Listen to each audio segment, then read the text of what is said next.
আসসালামু আলাইকুম স্যার। হ্যাঁ, ওয়ালাইকুম আসসালাম। ইতিজা হাসান, ভালো আছো?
ওকে, তোমরা সবাই কি জয়েন্ট এখনো সবাই করো নাই?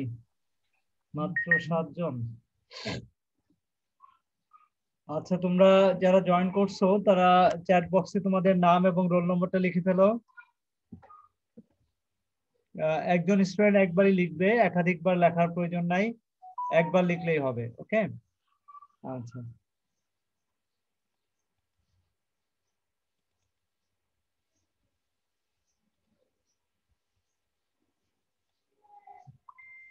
হ্যাঁ ডিয়ার স্টুডেন্ট, তোমরা কি স্ক্রিন দেখতে পাচ্ছ?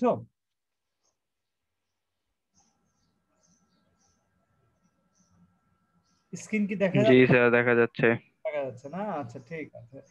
ওকে, তো আমরা ক্লাস শুরু করি। আমাদের অন্য স্টুডেন্টরা জয়েন করতে থাকুক, এর মধ্যে ইনশাল্লাহ জয়েন করে ফেলবো আশা করি। তো আমরা আমাদের ক্লাসের কার্যক্রম ফরমালি শুরু করি ইনশাল্লাহ। ওকে, তো ডিয়ার স্টুডেন্ট, আজকের এই অনলাইন ক্লাসে তোমাদের সবাইকে স্বাগত জানাচ্ছি। সাথে আছি আমি মোহাম্মদ বাদশাহ আলমগীর, সহযোগী অধ্যাপক, ঢাকা সিটি কলেজ। আজকে মূলত আমাদের 6 নম্বর ক্লাসের কার্যক্রম শুরু করব। তো 6 নম্বর ক্লাসেও আমরা আমাদের দ্বিতীয় অধ্যায় নিয়ে বেসিক্যালি আলোচনা করব। তো দ্বিতীয় অধ্যায়ের আমরা দুইটা বিষয় নিয়ে আজকে ক্লাসে আলোচনা করব। সেটা হচ্ছে এমসিকিউ কোশ্চেন। হ্যাঁ, এমসিকিউ কোশ্চেন কি, সম্ভাব্য এমসিকিউ কোশ্চেন কি কি হতে পারে এই চ্যাপ্টার থেকে, সেই বিষয়গুলো নিয়ে আমরা আলোচনা করব। আরেকটা হচ্ছে যে এমসিকিউ কোশ্চেনটা কিন্তু কয়েক ধাপের হতে পারে। তো সেই ধাপগুলোর প্রত্যেকটা উদাহরণ সহ আমরা সেটা আলোচনা করার চেষ্টা করবো ইনশাআল্লাহ। তো এই হচ্ছে মূলত আমাদের আজকের ক্লাসের আলোচনা। তো আমরা দেখো, তোমরা নিশ্চয় দেখতে পাচ্ছ যে আজকের ক্লাসে আমরা কোন বিষয়গুলো নিয়ে আলোচনা করব। দুইটা বিষয় বেসিক্যালি, একটা হচ্ছে বহু নির্বাচনী প্রশ্নের উত্তরের জন্য সহায়িকা, আরেকটা হচ্ছে বিভিন্ন ধরনের নির্বাচনী প্রশ্নের নমুনা। তো এই দুইটা বেসিক জিনিস নিয়ে মূলত আমরা আজকে আলোচনা করব। তো ডিয়ার স্টুডেন্ট, তো আমাদের আজকের আলোচনার প্রথম যে টপিকটা সেটা হচ্ছে বহু নির্বাচনী প্রশ্নের উত্তরের জন্য সহায়িকা। তো বহু নির্বাচনী প্রশ্নের উত্তরের জন্য সহায়িকা বলতে আসলে কি বোঝানো হচ্ছে? এখানে বহু নির্বাচনী প্রশ্নের উত্তর সহায়িকা বলতে আমরা যেটা বুঝি সেটা হচ্ছে যে তোমার এই অধ্যায় থেকে সম্ভাব্য কোন কোন বিষয়গুলো থেকে তোমার এমসিকিউ কোশ্চেন হতে পারে, অর্থাৎ বহু নির্বাচনী প্রশ্ন আসতে পারে বা তৈরি করা যেতে পারে, সেই বিষয়গুলো নিয়ে মূলত আমাদের আলোচনার প্রথম যে ইয়েটা আসছে সেটা। কি মাশরুফ ইসলাম হাত উঁচু করছো, কি কিছু বলতে চাও? স্যার স্যার আমার টাইপিং মিস্টেকের জন্য আমি আমার রোলটা ভুল লিখছিলাম, তার কারণে স্যার আমি দুইবার প্রেজেন্ট করছি, সরি স্যার। ও আচ্ছা, আচ্ছা ঠিক আছে। এই মাশরুফ না, মাশরুফ ইসলাম, ওকে ঠিক আছে। জি স্যার, ওকে, লাস্টে 39, আমি প্রথমবার 49 দিয়ে ফেলছিলাম। আচ্ছা ঠিক আছে। ওকে, তাহলে 49টা হবে না, এই তো? জি স্যার, আমার রোল 39। 39, ওকে ঠিক আছে। ওকে, তো আমরা যেটা বলছিলাম সেটা হচ্ছে বহু নির্বাচনী প্রশ্নের উত্তরের জন্য সহায়িকা। তো অর্থাৎ বহু নির্বাচনী প্রশ্নের উত্তর যখন আমরা বের করব তখন এই অধ্যায় থেকে সম্ভাব্য কি কি ধরনের বহু নির্বাচনী প্রশ্ন হতে পারে, মানে কোন কোন বিষয়গুলো থেকে, সেই বিষয়গুলো আমরা একটু জানার চেষ্টা করব প্রথমেই। তারপরে আমরা কিছু স্যাম্পল কোশ্চেন দেখব যে কি কি ধরনের কিভাবে আসলে এমসিকিউ কোশ্চেন। তো এই বিষয়গুলো নিয়ে বেসিক্যালি আমরা আজকের ক্লাসে আলোচনা করব। তো শুরুতে আসো বহু নির্বাচনী প্রশ্নের উত্তরের জন্য সহায়িকা। তো কি কি আছে সেটা আমরা একটু দেখি। কেউ কি কিছু বলতে চাও মনে হয় না?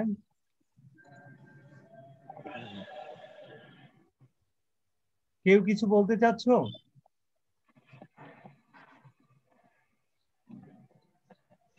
না স্যার, মানে যে প্রেজেন্ট চ্যাট ভার্সনে চ্যাট বক্সে ক্লিক করতে যায় রেইজ হ্যান্ডে ক্লিক হয়ে গেছে।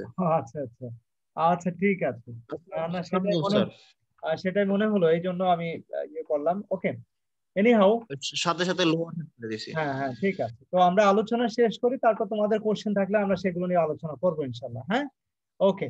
তো যেটা বলছিলাম আমরা যে বহু নির্বাচনী প্রশ্নের সম্ভাব্য যে সকল কোশ্চেন আসতে পারে যেখান থেকে এমসিকিউ কোশ্চেন, সেই বিষয়গুলো নিয়ে মূলত আমাদের প্রথম আলোচনা। যেমন নাম্বার 1 হচ্ছে যে সম্পদ আরো সম্পদ অর্জনে ব্যবহৃত হয় তাকে আমরা কি বলি?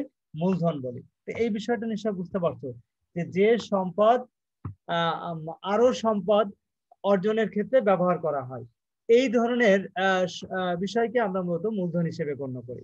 ওকে। আর 2 নম্বর দেখো, শিল্প বাণিজ্যের জীবনী শক্তি বলা হয় কাকে? অর্থ বা পুঁজিকে। অর্থাৎ যে কোনো ধরনের শিল্প বা বাণিজ্যের জীবনী শক্তি হিসেবে আমরা গণ্য করি কাকে? অর্থ বা পুঁজিকে। নাম্বার 3 হচ্ছে ইনপুট হলো উৎপাদনের উপকরণ। এখন ইনপুট বলতে আমরা কি বুঝি এটা আমাদেরকে একটু বুঝতে হবে।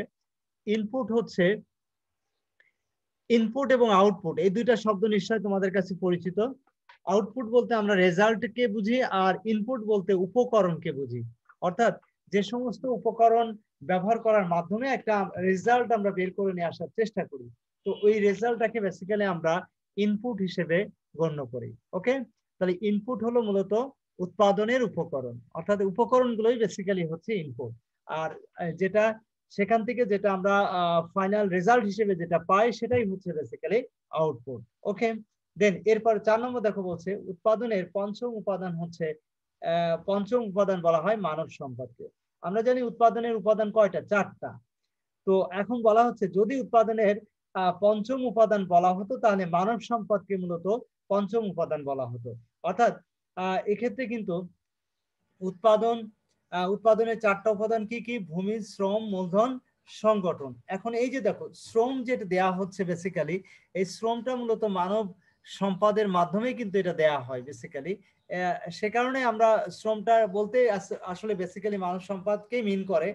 তো তারপরেও বলা হচ্ছে যে মানব সম্পদ এখানে খুবই ইম্পর্টেন্ট একটা বিষয়। তো সে কারণে যদি পঞ্চম উপাদান বলা হয় যে উৎপাদনের ক্ষেত্রে কোনটা প্রয়োজন, তাহলে সেক্ষেত্রে আমরা মানব সম্পদকে বলতে পারি। অর্থাৎ মানব সম্পদ হচ্ছে সবচেয়ে গুরুত্বপূর্ণ একটা বিষয়, সে কারণে এটাকে আমরা উৎপাদনের অন্যতম উপকরণ বলতে পারি, যেটাকে আমরা পঞ্চম উপকরণ হিসেবে গণ্য করতে পারি। নাম্বার 5, উৎপাদনের উপাদান হচ্ছে 4টি। কি কি? ভূমি, শ্রম, মূলধন, সংগঠন। নাম্বার 6, উৎপাদনের মানবীয় উপাদান হলো শ্রম। এখন মানবীয় উপাদান হলে না, এটা হলো হবে আর কি। মানবীয় উপাদান হচ্ছে মূলত কি? শ্রম। তাহলে উৎপাদনের মানবীয় উপাদান বলতে আমরা কি বুঝি? অর্থাৎ যার সাথে মানুষ বা মানব সম্প্রদায় সম্পৃক্ত। তো সেটার সাথে এই 4টার মধ্যে অবশ্যই কোনটা? সেটা শ্রম, কারণ শ্রমটা মূলত মানুষের মাধ্যমেই কিন্তু সেটা প্রদান করা হয়ে থাকে। এন্ড দেন যেটা আসছে সেটা হচ্ছে উৎপাদনের উৎপাদিত উপাদান হলো মূলধন। হ্যাঁ, উৎপাদনের উৎপাদিত উপাদান, এটা নিশ্চয় বুঝতে পারছো। উৎপাদনের উৎপাদিত উপাদান হচ্ছে মূলত কি? মূলধন। ওকে। নাম্বার 8, শ্রমিকের সশরীরে উপস্থিত থাকার কারণ হচ্ছে শ্রম ও শ্রমিক। তাহলে শ্রমিকের সশরীরে উপস্থিত থাকার অন্যতম কারণ হচ্ছে কি? শ্রম ও শ্রমিক। ওকে, দেন এরপরে যে বিষয়টা আসছে সেটা হচ্ছে 9 নম্বর, একটু খেয়াল করো। উৎপাদনের যে উপাদানটি প্রকৃতির দান সেটা হচ্ছে ভূমি। হ্যাঁ, উৎপাদনের যে উপাদানটি প্রকৃতির দান, অর্থাৎ ন্যাচারালি যেটা এমনিতেই আমরা পেয়ে যাই অটোমেটিক্যালি, সেটাকে আমরা মূলত ভূমি বলছি। অর্থাৎ ভূমির যে 4টা উপাদান, ভূমি, শ্রম, মূলধন, সংগঠন, এই 4টা উপাদানের মধ্যে ভূমিকেই মূলত আমরা বলছি প্রকৃতির দান। অর্থাৎ যেমন আমরা আলো, বাতাস, পানি, তারপরে তোমার পাহাড়, পর্বত, নদী, নালা, খাল, বিল, এই সব কিছু কিন্তু প্রকৃতি প্রদত্ত, এবং এই প্রকৃতি প্রদত্ত এই সকল উপকরণকেই মূলত আমরা ভূমি হিসেবে গণ্য করে থাকি। ওকে, দেন এরপর 10 নম্বরে দেখো বলা হচ্ছে ভূমির অন্যতম বৈশিষ্ট্য হচ্ছে স্থানান্তরের অযোগ্য। হ্যাঁ ডিয়ার স্টুডেন্ট, ভূমির অন্যতম বৈশিষ্ট্য হচ্ছে ভূমি স্থানান্তরযোগ্য নয়, অর্থাৎ ভূমিকে আমরা আসলে স্থানান্তর করতে পারি না, অর্থাৎ এটা মূলত হচ্ছে স্থির থাকে, অর্থাৎ ভূমি যেখানে থাকার সেখানেই থাকে, এটাকে আমরা কোনোভাবেই চেঞ্জ করতে পারি না, এক জায়গা থেকে অন্য জায়গায় মুভ করাতে পারি না। এই জন্য আমরা বলছি ভূমির অন্যতম বৈশিষ্ট্য হচ্ছে ভূমি স্থানান্তরযোগ্য নয় বা ভূমি স্থানান্তরের অযোগ্য। দেন এরপরে যে বিষয়টা আসছে সেটা হচ্ছে তোমার 11 নম্বর, উৎপাদন কাজে ব্যবহৃত প্রকৃতি সকল দানকে কি বলে? ভূমি বলে। দেখো, উৎপাদনের কাজে ব্যবহৃত প্রকৃতির সকল দানকে ভূমি বলা হয়, অর্থাৎ প্রকৃতি থেকে যে সমস্ত উপকরণ আসে তার সমস্ত উপকরণকেই মূলত ভূমি হিসেবে গণ্য করা হয়ে থাকে। দেন এরপরে যেটা আসছে সেটা হচ্ছে মূলধনের বৈশিষ্ট্য হলো উৎপাদনশীলতা। মূলধনের বৈশিষ্ট্য হচ্ছে কি? উৎপাদনশীলতা, অর্থাৎ উৎপাদনশীলতার মাধ্যমেই কিন্তু তোমার কি হয়, মূলধন তৈরি হয়। কিভাবে হয়? দেখো, আমরা সাধারণত যেটা করি সেটা হচ্ছে মানুষ যদি কেউ সার্ভিস করে, তার সার্ভিস করার কারণে সে সেখান থেকে স্যালারি পায়, স্যালারিটার একটা নির্দিষ্ট অংশ কিন্তু সে সেভিংস করে, আর এই সেভিংসেরই একটা অংশ সে মূলত পুনরায় উৎপাদনের কাজে ব্যবহার করে, আর এটাই বেসিক্যালি হচ্ছে মূলধন। আবার যদি কেউ ব্যবসা করে, দেখো ব্যবসায়ের থেকে সে উৎপাদন করে, উৎপাদনের পর সেটা বিক্রি করে যেটা অর্থ পায়, সেই অর্থটাই মূলত তার ইনকাম, আর এই ইনকামের একটা অংশই কিন্তু দেখো যে অর্থ পাচ্ছে সেই অর্থটার খরচ বাদ দেওয়ার পর যেটা পাওয়া যায় সেটা হচ্ছে প্রফিট, আর এই প্রফিটের একটা নির্দিষ্ট অংশ মূলত সে তার ব্যক্তিগত খরচ নির্বাহ করার পর সে কি করে? সঞ্চয় করে থাকে, আর এই সঞ্চয়েরই একটা অংশ হচ্ছে মূলত সে পুনরায় উৎপাদন কাজে ব্যবহার করে, আর এটাই মূলত মূলধন হিসেবে গণ্য হয়। তো এই কারণে আমরা বলছি মূলধনের অন্যতম বৈশিষ্ট্য হচ্ছে উৎপাদনশীলতা, অর্থাৎ উৎপাদনশীলতার মাধ্যমেই বেসিক্যালি মূলধন তৈরি হয়ে থাকে। নাম্বার 13, উৎপাদনের যে উপকরণ ঝুঁকি গ্রহণ করে তাকে সাধারণত আমরা মূলধন বলি। প্রিয় শিক্ষার্থীরা, উৎপাদনের যে উপকরণ ঝুঁকি গ্রহণ করে, অর্থাৎ যে উপকরণের মাধ্যমে ঝুঁকি গ্রহণ করা হয়ে থাকে, অর্থাৎ ঝুঁকিটাকে সবাই কি করে, অর্থাৎ যে উপকরণটা ঝুঁকির মধ্যে থাকে, মোট কথা তার মানে ভূমি, শ্রম, মূলধন, সংগঠন, এই 4টা উপাদানের মধ্যে একমাত্র মূলধনটা হচ্ছে সবচেয়ে ঝুঁকিবহুল একটা উপাদান। অর্থাৎ কি কারণে ঝুঁকিবহুল উপাদান? দেখো মানুষ মূলধন বিনিয়োগ করে পুনরায় প্রফিট আর্ন করার জন্য, এখন সেই প্রফিটটা কিন্তু হতেও পারে আবার নাও পারে, এবং তার যে মূলধনটা সে বিনিয়োগ করছে সেটা কিন্তু তার রিটার্ন আসতেও পারে আবার নাও পারে, তার মানে এটা হচ্ছে সবচেয়ে ঝুঁকিবহুল একটা বিষয়, উপাদান। এই কারণে বলা হচ্ছে উৎপাদনে যে উপকরণ ঝুঁকি গ্রহণ করে সেটাই হচ্ছে বেসিক্যালি মূলধন। তো ডিয়ার স্টুডেন্ট, নেক্সট হচ্ছে 14, সংগঠন হলো ভূমি, শ্রম ও মূলধনের সমন্বয়। সংগঠন হচ্ছে কি? ভূমি, শ্রম ও মূলধনের সমন্বয়, অর্থাৎ এই 3 উপকরণের সাহায্যে কিন্তু সংগঠন গড়ে ওঠে। ভূমি, শ্রম এবং মূলধনের সমন্বয়ে বেসিক্যালি সংগঠন তৈরি হয়, অর্থাৎ যদিও সংগঠন হচ্ছে উৎপাদনের 4 নম্বর উপকরণ। তো আমরা এই যে 3টা উপকরণ বলছি, ভূমি, শ্রম, মূলধন, এই ভূমি, শ্রম, মূলধনকে সমন্বয় করার জন্যই বেসিক্যালি সংগঠন গড়ে ওঠে।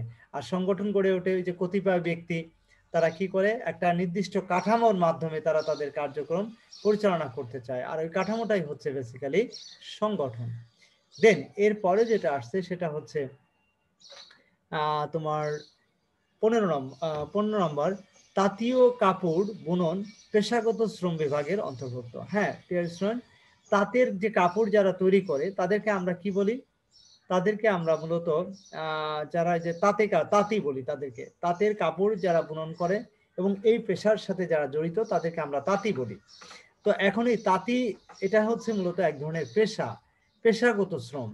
হ্যাঁ, এটাকে আমরা কি বলছি? এক ধরনের পেশাগত, কারণ এটাই তার পেশা। তাঁতি মানেই আমরা বুঝি যে সে নিশ্চয় তাঁতের মাধ্যমে সে বিভিন্ন ধরনের কাপড় বুনন করে থাকে। আচ্ছা, তার মানে তাঁতি তাঁতি বলার সাথে সাথে আমরা এটা বুঝতে পারি, তার মানে এটা হচ্ছে তার একটা পেশাগত শ্রম হিসেবে গণ্য হয়ে থাকে।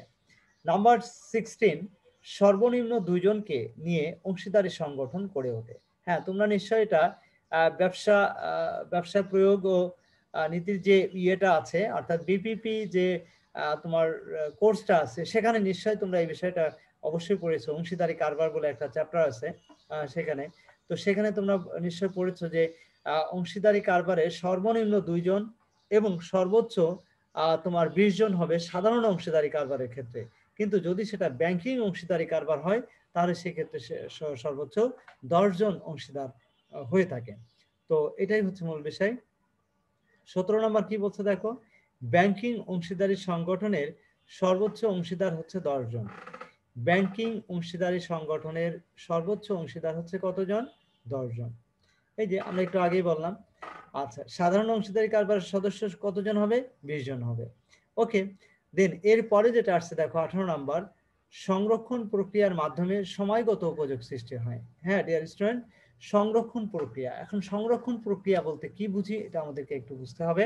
সংরক্ষণ প্রক্রিয়াটা হচ্ছে বেসিক্যালি সেটা হচ্ছে যে আমরা কোনো পণ্য উৎপাদন করি, উৎপাদন করার পর সাথে সাথে সব পণ্যকে আমরা বিক্রি করতে পারি না। তার মানে কিছু পণ্য দেখা গেল যে আমাদের স্টোর করে রাখতে হয়। তার মানে উৎপাদন হচ্ছে অনেক বেশি পণ্য, কিন্তু সাথে সাথে সব পণ্য আমরা সেল করছি না, বিক্রি করছি না। কিছু পণ্য আমরা সবসময় আমাদের স্টকে রাখতে হচ্ছে। তো এই যে স্টকে রাখার যে বিষয়টা, তো এর মাধ্যমে কি হচ্ছে? এর মাধ্যমে এক ধরনের উপযোগ তৈরি হচ্ছে, যে উপযোগকে আমরা বলছি সময়গত উপযোগ। অর্থাৎ উৎপাদন হচ্ছে, দেখা গেল যে উৎপাদন একটা সার্টেন টাইমে হচ্ছে, কিন্তু সেই প্রোডাক্টটা সারা বছর ধরে আমরা ব্যবহার করছি। তো এই যে সারা বছর ধরে কিন্তু উৎপাদন হচ্ছে না, কিন্তু ব্যবহার হচ্ছে সারা বছর। তো এই যে বিষয়টা, এটাই হচ্ছে বেসিক্যালি এখানে এক ধরনের উপযোগ তৈরি হচ্ছে, যে উপযোগকে আমরা বলছি সময়গত উপযোগ। তো ডিয়ার স্টুডেন্ট, এটা হচ্ছে মূল বিষয়। এরপরে যেটা আসছে, মূলধন গঠনের সূত্র হলো মোট উৎপাদন বা ভোগ। মূলধন গঠনের সূত্র হচ্ছে মোট উৎপাদন ভোগ। অর্থাৎ মূলধন গঠনটা কিভাবে হচ্ছে, এটা একটা সূত্র বলে দিচ্ছে যে মোট উৎপাদন মাইনাস হচ্ছে ভোগ। এটার মানে কি? এটার মানে হচ্ছে যে মোট আমরা যেটা উৎপাদন করছি, এর মধ্যে যতটুকু আমরা ভোগ করছি, কনজামশন করছি, তো সে বাকি যেটুকু থাকছে তার মাধ্যমে কিন্তু মূলধন গঠন হচ্ছে। এখন কিভাবে, এটা তোমাদের মাথায় একটা কোশ্চেন আসতে পারে, যেটা কিভাবে আসলে হয়, কিভাবে সম্ভব? উৎপাদন করছি ধরো কিছু পণ্য, সেটার আবার কিছু পণ্য ভোগ করলাম, বাকিটা মূলধন হবে। তো বাকিটা মূলধন কিভাবে হয়? হ্যাঁ, তো সেটাই আমরা একটু বোঝানোর চেষ্টা করি। দেখো, মূলধন গঠনের সূত্র হচ্ছে মোট উৎপাদন থেকে ভোগটা মাইনাস করা। তাহলে মোট উৎপাদন বলতে আমরা ধরে নাও 100 ইউনিট পণ্য উৎপাদন করা হলো। এখন এই 100 ইউনিট পণ্য কিন্তু আমরা কি করলাম? বিক্রি করলাম। বিক্রি করে পেলাম ধরো 20,000 টাকা। তো 100 ইউনিট পণ্য 20,000 টাকা বিক্রি করলাম। বিক্রি করার পর তো সেটার কি আছে, এই বিক্রি করার পর ধরো প্রফিট হচ্ছে আমাদের 5,000 টাকা। তো 5,000 টাকা প্রফিট হলে, তো এই 5,000 টাকার তোমার সব খরচ বাদ দেওয়ার পর, প্রোডাকশন যে কস্ট আছে সেগুলো বাদ দেওয়ার পর 5,000 টাকা তোমার প্রফিট হচ্ছে। তো এই 5,000 টাকা প্রফিটের একটা নির্দিষ্ট অংশ তুমি কি করছো? কনজিউম করছো, ভোগ করে ফেলছো। অর্থাৎ তুমি তোমার ব্যক্তিগত কাজে 5,000 টাকা ব্যবহার করতে পারো। বাকি টাকা তো ইনভেস্টমেন্টের, অর্থাৎ খরচ হয়েছিল সেটা উঠে আসছে, আবার তুমি সেটা খরচ করবে, এভাবে এটা কন্টিনিউয়াস প্রসেস। তো এখন কোশ্চেন হচ্ছে, যেটা প্রফিট হচ্ছে ওটাই তুমি তোমার ব্যক্তিগতভাবে খরচ করার অধিকার রাখো বা খরচ করতে পারো। তো এখন এই যে 5,000 টাকা, এই 5,000 টাকার দেখা গেল যে সে 3,000 টাকা তার পার্সোনাল বা পারিবারিক কাজে সে খরচ করছে, এবং বাকি যে 2,000 টাকা, সেই 2,000 টাকার ইচ্ছা করলে সম্পূর্ণটাই সে সে সঞ্চয় করবে, এবং এই সঞ্চয়কৃত অর্থের সম্পূর্ণটাই সে চাইলে বিনিয়োগ করতে পারে পুনরায়। পুনরায় তার সেম বিজনেস হতে পারে, অন্য কোনো বিজনেস হতে পারে, বিনিয়োগ করতে পারে, অথবা দেখা যাচ্ছে নতুন তার অংশ বিশেষও হতে পারে। অর্থাৎ 2,000 টাকা যা তার যে প্রফিট, সেই প্রফিটের 2,000 টাকা যে সঞ্চয় করছে, 5,000 টাকা প্রফিট করছিল, 3,000 টাকা ব্যক্তিগত খরচ করছে, 2,000 টাকা সঞ্চয় করছে। 2,000 টাকার চাইলে সে সম্পূর্ণটাই পুনরায় বিনিয়োগ করতে পারে, অথবা চাইলে সে কিছু অংশ, সেটা হতে পারে 1,000, সেটা হতে পারে 1,500, যাই হোক, মানে সম্পূর্ণটা সে বিনিয়োগ না করে দেখা গেল যে হয়তো 2,000 টাকা ছিল, 1,500 টাকা সে ফার্দার বিনিয়োগ করলো, আর 500 টাকা সে অন্য কোনো পারপাজে ব্যবহার করলো। ওকে, তো এখন মূল বিষয়টা হচ্ছে এই যে 1,500 টাকা যেটা সে ফার্দার বিনিয়োগ করলো, এটাই বেসিক্যালি মূলধন। তাহলে এখন এই মূলধনটা বেসিক্যালি আসলো কিভাবে? দেখো মূলধনটা আসছেই বেসিক্যালি দেখো মোট উৎপাদন থেকে, যখন মোট উৎপাদন সেটা বিক্রি করার পর যেটা হচ্ছে তার আয়, আর এই আয়ের মধ্যে যেটা ভোগ করা মানে যতটুকু আমি খরচ করছি সেই খরচগুলো বাদ দেওয়ার পর যা থাকে সেখান থেকে আমি আবার কি করছি, ভোগ করছি। ভোগটাও এক ধরনের খরচ, সেটা বাদ দেওয়ার পর যেটা থাকছে সেটাই হচ্ছে মূলত সেভিংস। আর এই সেভিংসেরই একটা অংশ আমরা ফার্দার বিনিয়োগ করছি, আর এই ফার্দার বিনিয়োগকৃত অর্থটাই বেসিক্যালি হচ্ছে মূলধন। তাহলে সংক্ষেপে যদি আমরা বলি সেটা হচ্ছে যে মোট উৎপাদন থেকে যখন কনজামশনটা বাদ দেওয়া হয় বাকি যেটা থাকে সেটাই হচ্ছে মূলত মূলধনের অন্যতম সোর্স।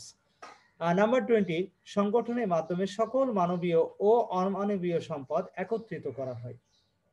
তো ডিয়ার স্টুডেন্ট, সংগঠনের মাধ্যমে কিন্তু সব ধরনের মানবীয় হোক আর অমানবীয় হোক সকল সম্পদকে আমরা একত্রিত করে থাকি।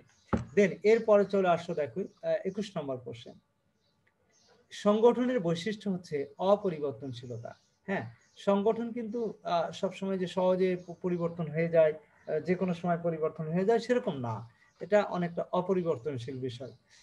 22 হচ্ছে যন্ত্রপাতি একটি মূলধন জাতীয় উপকরণ। হ্যাঁ অবশ্যই যন্ত্রপাতি একটি মূলধন জাতীয় উপকরণ। কেন? কারণ এটার উপযোগিতা সাধারণত 1 বছরের মধ্যেই শেষ হয়ে যায় না, এটা দীর্ঘ সময় ধরে আমরা এটা ভোগ করতে পারি, সে কারণে এটাকে আমরা মূলধন জাতীয় উপকরণ বলতে পারি। নাম্বার 23, শ্রম বিভাগকে প্রধানত আমরা 3 ভাবে ভাগ করতে পারি, যেমন সরল বিভাগ, সরল শ্রম বিভাগ, জটিল শ্রম বিভাগ ও আঞ্চলিক শ্রম বিভাগ। শ্রম বিভাগকে আমরা এই কয়টি ভাগে মূলত 3টি ভাগে মূলত আমরা ভাগ করতে পারি বেসিক্যালি আর কি, বা প্রধানত। আমরা আরো সাব কিছু ভাগ হতে পারে, বাট প্রধানত এই 3 ভাগে ভাগ করা হয়ে থাকে। নাম্বার 24, মূলধন গঠনের পর্যায় হচ্ছে 4টি, অর্থাৎ 4টি ধাপের মাধ্যমে বেসিক্যালি মূলধন গঠন করা হয়ে থাকে। নাম্বার 25, আলো বাতাস বনজ ও খনিজ সম্পদ ভূমির অন্তর্ভুক্ত। হ্যাঁ, আমরা আগেই বলেছিলাম যে ভূমি মূলত প্রকৃতি প্রদত্ত একটা বিষয়, অর্থাৎ প্রকৃতি থেকে আমরা যা কিছু পাই সবকিছু উপকরণ মিলেই হচ্ছে মূলত ভূমি, যেমন আলো বাতাস বনজ খনিজ এগুলো সবই হচ্ছে ভূমির অন্তর্ভুক্ত।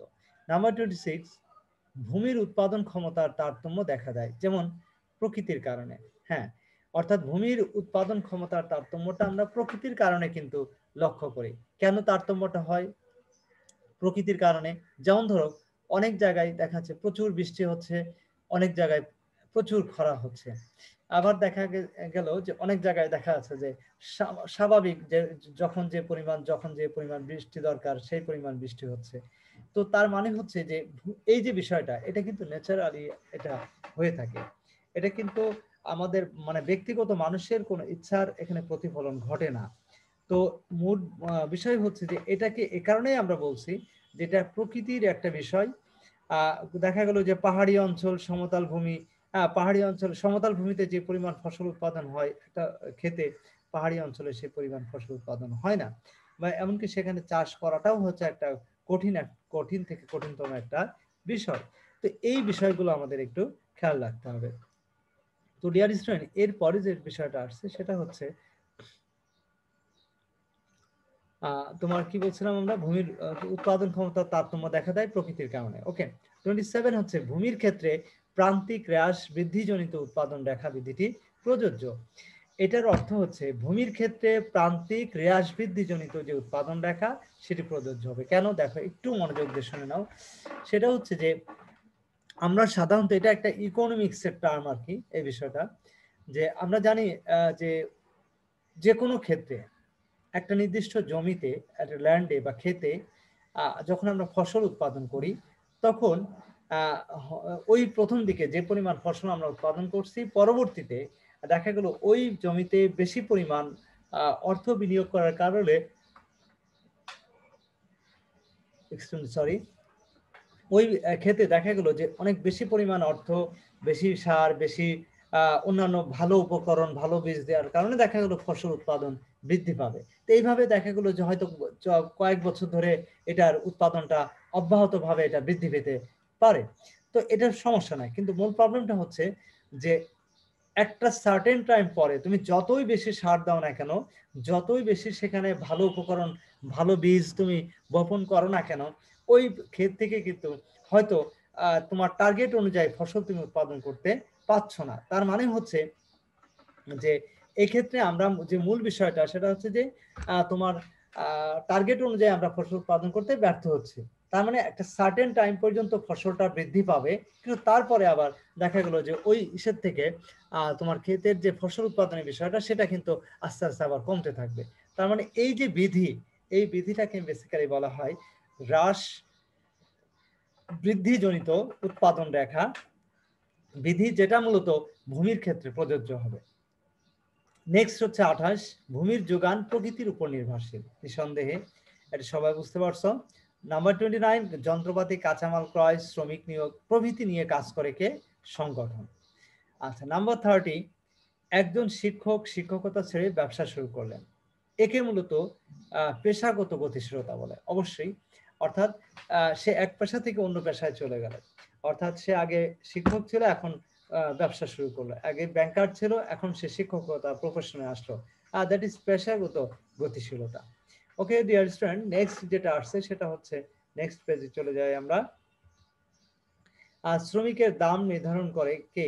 দক্ষতা। হ্যাঁ, শ্রমিকের দাম নির্ধারণ করে মূলত দক্ষতা। দক্ষতার কারণে কিন্তু শ্রমিকের দাম নির্ধারিত হয়। অর্থাৎ একজন দক্ষ শ্রমিক এবং একজন অদক্ষ শ্রমিকের দামের ক্ষেত্রে অবশ্যই একটা পার্থক্য আছে, এটা তোমরা নিশ্চয়ই বুঝতে পারছো।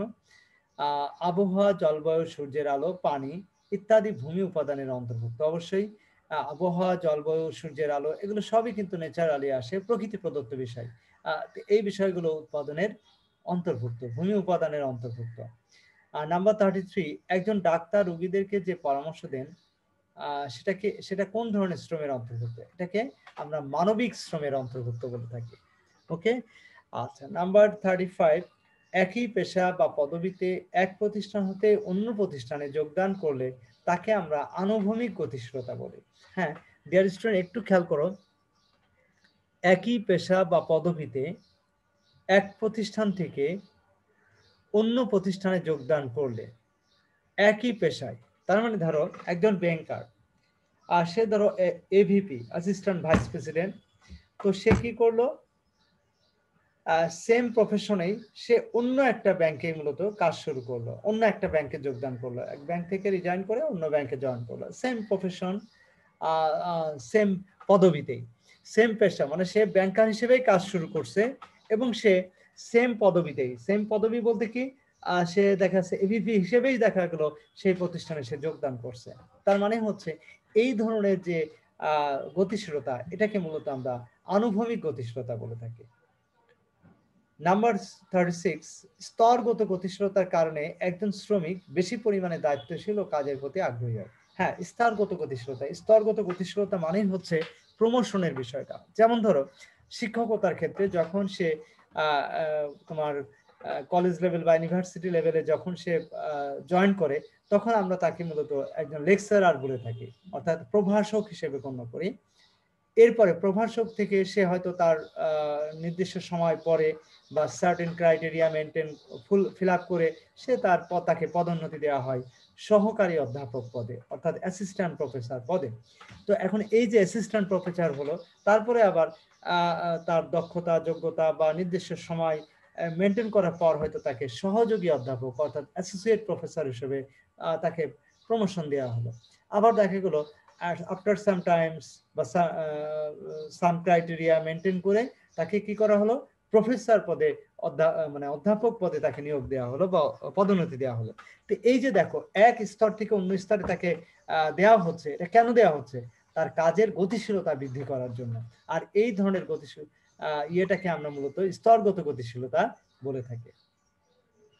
নাম্বার 37, রবি এবং এয়ারটেল কোম্পানি দ্বয় একসাথে সংগঠন করলে তাকে আমরা ব্যবসা জোট বলে থাকি। অর্থাৎ একই ধরনের সমজাতীয় একাধিক প্রতিষ্ঠান যখন একসাথে একযোগে কাজ করতে চাই, তখন সেটাকে এক ধরনের আমরা অ্যালায়েন্স বলি, যে অ্যালায়েন্সটাকে আমরা বলি বিজনেস অ্যালায়েন্স, অর্থাৎ ব্যবসা জোট। নাম্বার 38, যেটা বলা হচ্ছে সেটা হচ্ছে ভূমির যোগানের দাম নেই কিন্তু প্রকৃতির দামের কারণে, অর্থাৎ ভূমির যোগানের কোনো দাম নেই, কারণ সেটা প্রকৃতির কারণেই মূলত আমরা অটোমেটিক্যালি এটা পেয়ে থাকি। নাম্বার 39, বাংলাদেশে গার্মেন্ট শিল্প ব্যাপকভাবে গড়ে ওঠার কারণ হচ্ছে সস্তা শ্রম। নিঃসন্দেহে সস্তা শ্রম, বাংলাদেশের শ্রম কিন্তু অনেক সস্তা তুলনামূলক পৃথিবীর যে কোনো দেশের তুলনায়। সে কারণেই কিন্তু বাংলাদেশের গার্মেন্ট শিল্পগুলো গড়ে উঠছে। নাম্বার 40, সঞ্চয় সৃষ্টি হয় সঞ্চয় সৃষ্টি হয় ব্যয়ের তুলনায় আয় বেশি হলে। হ্যাঁ, নিঃসন্দেহে প্রিয় শিক্ষার্থীরা, আমরা সঞ্চয়টা সেভিংসটা হয় হচ্ছে কখন, যখন ব্যয়ের তুলনায়, অর্থাৎ ব্যয়ের তুলনায় যখন তার আয় বেশি হবে তখনই কিন্তু মূলত সঞ্চয় সৃষ্টি হবে। তো এই হচ্ছে মূল বিষয়। এরপরে চলে আসো নেক্সট যেটা আসছে, এই মোটামুটি আমাদের যে ইয়েটা ছিল, অর্থাৎ সম্ভাব্য কি কি এমসিকিউ কোশ্চেন হতে পারে এই চ্যাপ্টার থেকে, সেগুলো নিয়ে আমরা আলোচনা করলাম। এখন আমরা যেটা করবো সেটা হচ্ছে বিভিন্ন ধরনের বহু নির্বাচনী প্রশ্নের নমুনা। অর্থাৎ বহু নির্বাচনী প্রশ্ন আবার কিন্তু কয়েক ধরনের হতে পারে। যেমন ধরো সাধারণ বহু নির্বাচনী প্রশ্ন, তারপরে আসছে দেখো বহুপদী সমাপ্তি সূচক বহু নির্বাচনী প্রশ্ন, আর লাস্ট অন যেটা আসছে অভিন্ন তথ্যভিত্তিক বহু নির্বাচনী প্রশ্ন, প্রয়োগ এবং উচ্চতর দক্ষতা ভিত্তিক প্রশ্ন। তো এই 4 ধরনের বেসিক্যালি এটাকে কোশ্চেন হতে পারে। তো প্রথমে চলে আসো সাধারণ বহু নির্বাচনী প্রশ্ন, বা যেটাকে আমরা জ্ঞান বা অনুধাবনমূলক প্রশ্ন বলতে পারি। তো এখানে 2-3টা উদাহরণ দেওয়া আছে, একটু খেয়াল করে দেখলে আমরা বুঝতে পারবো নিচের কোনটি উৎপাদনের আদি এবং মৌলিক উপাদান। নিচের কোনটি? এটা হচ্ছে ভূমি। এটা তো আমরা জানি, ভূমি শ্রম মূলধন সংগঠন, এর মধ্যে সবচেয়ে আদি উপাদান হচ্ছে, মৌলিক উপাদান হচ্ছে ভূমি। নাম্বার 2, নিচের কোনটি উৎপাদনের জীবন্ত উপাদান? ভূমি, শ্রম, মূলধন, সংগঠন। এই 4টার মধ্যে কোনটি? অবশ্যই শ্রম। শ্রমকে আমরা মূলত জীবন্ত উপাদান বলি, মানবীয় উপাদান বলে থাকি। নাম্বার 3 যেটা আসছে সেটা হচ্ছে নিচের কোনটি উৎপাদন ব্যয়, কোনটিতে উৎপাদন ব্যয় রয়েছে? ভূমি, শ্রম, মূলধন, সংগঠন। এই 4টা উপাদানের মধ্যে কোনটির মধ্যে আসলে তোমার উৎপাদন ব্যয় রয়েছে? অবশ্যই মূলধনের ক্ষেত্রে। অর্থাৎ মূলধনটা দেখো, মূলধনটা কিন্তু তৈরি করার ক্ষেত্রে কিন্তু তাকে অনেক ধরনের কাঠখড় পোড়াতে হচ্ছে, অর্থাৎ সেভিংস পর্যন্ত আসতে হচ্ছে, তারপরে কিন্তু তাকে মূলধন গঠন করতে হচ্ছে। তার মানে এখানে তার উৎপাদন ব্যয় রয়েছে। ওকে, তো এই বিষয়টাই হচ্ছে ইম্পর্টেন্ট। আর এরপরে আমরা চলে যাচ্ছি নেক্সট যে ইয়েটা স্লাইড, সেটা হচ্ছে বহুপদী সমাপ্তি সূচক বহু নির্বাচনী প্রশ্ন। বহুপদী সমাপ্তি সূচক বহু নির্বাচনী প্রশ্ন, অর্থাৎ অনুধাবনমূলক প্রশ্ন, এটাকে আমরা অনুধাবনমূলক প্রশ্ন বলে থাকি। তো এখানে একটু খেয়াল করে দেখো যে উৎপাদনের কোন উপকরণ গতিশীল? ভূমি, শ্রম, মূলধন, এই 3টে উপাদানের মধ্যে কোনটা গতিশীল? সেটা আনসারটা হবে, দেখো এখানে একাধিক অ্যান্সার হবে। তো সে কারণে এই জন্য বলা হচ্ছে এটা বহুপদী, অর্থাৎ এখানে অ্যান্সারটা কখনো একটা শব্দ হবে না, মিনিমাম 2টা বা তার চেয়ে বেশি হবে। বহুপদী, এই জন্য এটাকে বলা হচ্ছে বহুপদী সমাপ্তি সূচক বহু নির্বাচনী প্রশ্ন। তো এখন কি কি উপাদান হতে পারে দেখো, এখানে বলছে 1 অথবা 2, অথবা 1 অথবা 3, 2 অথবা 3, অথবা 1, 2, 3। হ্যাঁ, তো এখন কোনটা হবে? এখানে আনসারটা হবে মূলত গ নম্বর, অর্থাৎ 2 এবং 3। খেয়াল করো, শ্রম এবং মূলধন এই 2টা উপাদান হচ্ছে উৎপাদনের গতিশীল উপকরণ হিসেবে গণ্য হয়, শ্রম এবং মূলধন। ভূমিটা কিন্তু গতিশীল না, এটা আমাদেরকে বুঝতে হবে। নাম্বার 5, শ্রম বিভাগের উদ্দেশ্য হচ্ছে পণ্যের বাজার সৃষ্টি করা, একক প্রতি উৎপাদন ব্যয় বৃদ্ধি করা, যন্ত্রপাতির সদ্ব্যবহার করা। নিচের কোনটি সঠিক হবে?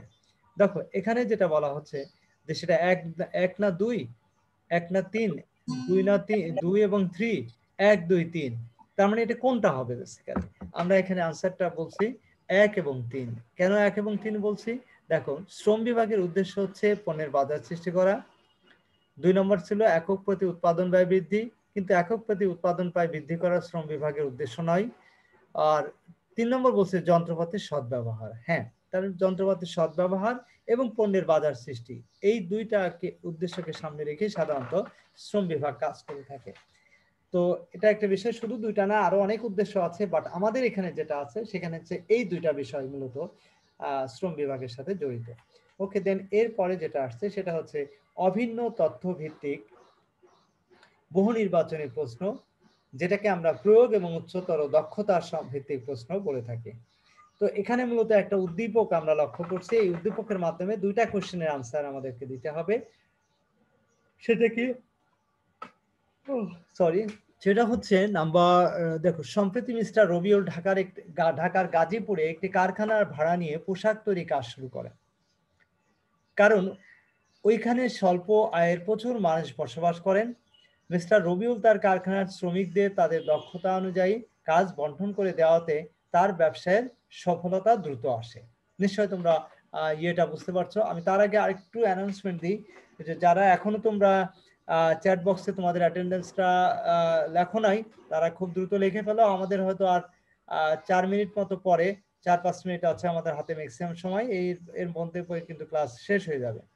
তো তোমরা এখনো যারা চ্যাট বক্সে লেখো নাই তারা লেখো, আর একজন একাধিকবার লেখার প্রয়োজন নাই, একবারই লিখবে। এবং পাশাপাশি আরেকটা কথা মনে রাখবে, কেউ কারোর অ্যাটেন্ডেন্স দিয়ে দিবে না, কারণ কে দিচ্ছে সেটা কিন্তু এখানে রেকর্ডেড। এটা খেয়াল রাখো, কারণ এটা কিন্তু আইডেন্টিফাই করা যায় যে আসলে কে এখানে তোমার ইয়ে করছে, কে লিখছে, হ্যাঁ, কার অ্যাটেন্ডেন্স কে লিখছে, এই বিষয়টা কিন্তু, কারণ সে যদি এখানে জয়েন না করে এবং তার যদি রোল নাম্বার এখানে থাকে, আমরা কিন্তু সেটা আইডেন্টিফাই করতে পারবো। তো সো কার আইডি থেকে লেখা হচ্ছে এটা, সেটাও কিন্তু আমরা আইডেন্টিফাই করতে পারবো। সো এটা বি কেয়ারফুল, আমরা এই বিষয়টা কিন্তু খুবই সতর্কতার সাথে আমরা এটা ইয়ে করি। তো তোমরা বিষয়টা মাথায় রেখে সেভাবে অগ্রসর হবে। ওকে, দেন এরপরে যে বিষয়টা বলছিলাম, আর তোমরা রেগুলার ক্লাস করতেছো না সবাই, এই বিষয়টা কিন্তু আরো দুঃখজনক। তোমরা রেগুলার ক্লাস করার চেষ্টা করো। আচ্ছা, তাহলে আমরা যেটা বলছিলাম, দেখো, সম্প্রতি মিস্টার রবিউল ঢাকার গাজীপুরে একটি কারখানা ভাড়া নিয়ে তাদের পোশাক তৈরি কাজ শুরু করেন, কারণ ওইখানে স্বল্প আয়ের প্রচুর মানুষ বসবাস করে। মিস্টার রবিউল তার কারখানায় শ্রমিকদের তাদের দক্ষতা অনুযায়ী কাজ বন্টন করে দেওয়াতে তার ব্যবসায়ের সফলতা দ্রুত আসে। এখন এক্ষেত্রে দুইটা কোশ্চেনের আনসার করতে হবে এই উদ্দীপকের মাধ্যমে। নাম্বার 6, মিস্টার রবিউলের ব্যবসাটি প্রধানত কি নির্ভর? দেখো, এখানে মিস্টার রবিউলের ব্যবসাটি কোন ধরনের বিষয় নির্ভর?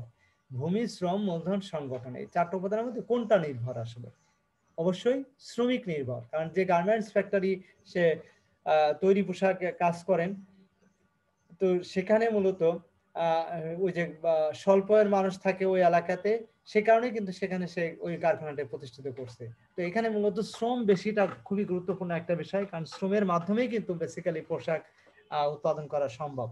তো এই ক্ষেত্রে এই জন্যই এটাকে বেশি গুরুত্ব দেওয়া হয়েছে যে মিস্টার রবিউলের এই ব্যবসাটি বেসিক্যালি শ্রম নির্ভর ব্যবসা, এটা আমাদের খেয়াল রাখতে হবে। আর 7 নম্বর কোশ্চেন যেটা বলছে, মিস্টার রবিউলের ব্যবসার দ্রুত সফলতার কারণ কি? মিস্টার রবিউলের ব্যবসার দ্রুত সফলতার অন্যতম কারণ হচ্ছে, দেখো, শ্রম বিভাগ, মূলধনের প্রাচুর্যতা, সস্তা শ্রমিক। নিচের কোনটি সঠিক? দেখো, 1 এবং 2, না 1 এবং 3, না 2 এবং 3, না হচ্ছে 1 2 3 4, 1 2 3। তো আমি এখানে রেজাল্ট আইডেন্টিফাই করছি, সেটা হচ্ছে 1 এবং 3। কেন? এখানে মূলত শ্রম বিভাগ, কারণ মিস্টার রবিউলের যে ব্যবসাটি এটা মূলত শ্রম নির্ভর। একটু আগে আমরা আগের কোশ্চেনের মাধ্যমে এটা বুঝলাম। শ্রম বিভাগটা কিন্তু খুবই ইম্পর্টেন্ট, অর্থাৎ দক্ষতা অনুযায়ী মূলত সে শ্রমিকদেরকে নিয়োগ দিয়েছে, এটা একটা বিষয়। আর একটা বিষয় হচ্ছে সস্তা শ্রমিক, অর্থাৎ গাজীপুরে যেখানে সে ফ্যাক্টরিটি প্রতিষ্ঠিত করছে সেখানে সস্তায় অনেক শ্রমিক পাওয়া যায়। তো এই দুইটা কারণে বেসিক্যালি তার ব্যবসায় দ্রুত সফলতা আসছে। তো তাহলে আমরা বলতে পারি এখানে 1 এবং 3, অর্থাৎ খ নাম্বার কোশ্চেনটাই হচ্ছে মূলত এই প্রশ্নের আনসার। তো ডিয়ার স্টুডেন্ট, তো এই ছিল মূলত আমাদের আজকের আলোচনা। এর মাধ্যমে মূলত আমাদের আজকের ক্লাসের আলোচনা শেষ হয়ে যাচ্ছে। তো তোমাদের কারো কোনো কোশ্চেন আছে কিনা? কোশ্চেন থাকলে আমরা এখন কোশ্চেনের আনসার দিয়ে দিব। আমাদের 1 মিনিট 10 সেকেন্ড সময় আছে। তো এর মধ্যে তোমাদের কারো কোনো কোশ্চেন থাকলে আমরা সেটা আনসার দিতে পারবো আশা করি।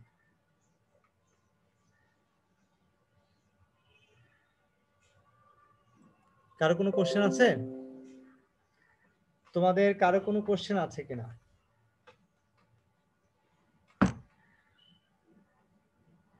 তোমাদের কারো কোনো কোশ্চেন আছে? তাকিন রহমান হাত উঁচু করছেন মনে হয়। তাকিন রহমান। বহু নির্বাচনী প্রশ্নের সহায়িকা স্যার দিলেন যে প্রথমে স্যার 1 থেকে 10, তারপরে স্যার 11 থেকে 20 পর্যন্ত, এটা একটু দিতে পারবেন স্যার? আমি আবার স্ক্রিনশট নিব স্যার। আচ্ছা, 11 থেকে 20। এটা তোমরা ইয়েতে নাও নাই, কি বলে ওই যে তোমরা ইয়েটা দেখো না? আচ্ছা, আমি স্ক্রিনশট নিয়ে রাখি স্যার আবার। আচ্ছা, 11 থেকে 20 স্যার 11 থেকে 20। এইটাই, হ্যাঁ স্যার এই যে এইটাই স্ক্রিনশট নিয়ে রাখি তো স্যার। আচ্ছা আচ্ছা, ঠিক আছে, অসুবিধা নেই। আবার তারপরও তোমরা ওই যে ইয়ে করো,